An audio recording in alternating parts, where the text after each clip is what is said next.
Le fonds Minka a été créé en 2017. Il finance des projets qui visent à renforcer la paix en amont, en prévention, pendant et après les crises et les conflits. Minka opère dans 4 bassins de crise, au Sahel, sur les pourtours du lac Tchad, en République centrafricaine et au Moyen-Orient. Ces zones d'intervention sont définies pour une durée de 5 ans. Depuis 2017, les crises ont largement évolué.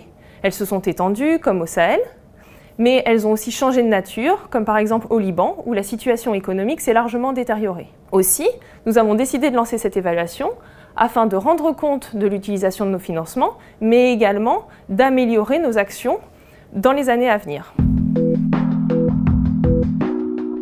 Alors, l'évaluation du fonds Minka était particulièrement ambitieuse car elle combinait 2 niveaux d'analyse.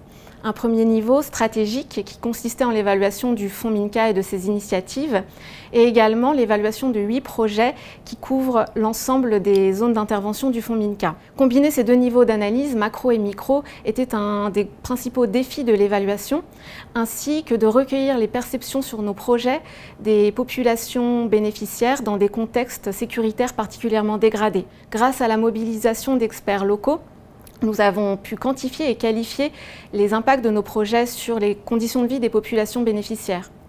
Par exemple, le projet Actif dans la région de Mopti au Mali a permis à plus de 2000 jeunes maliennes et maliens de développer des projets d'insertion professionnelle.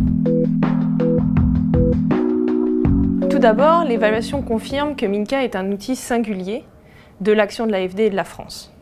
Il permet d'agir rapidement, mais également dans la durée. Le fonds répond aux besoins des populations et travaille sur le long terme auprès de nos partenaires, la société civile et les États. Toutefois, le second constat de l'évaluation est assez clair. Il reste des progrès à faire. En effet, nous devons travailler plus précisément et plus systématiquement à mesurer nos impacts sur le terrain, mais également en rendre compte aux populations locales comme aux citoyens français.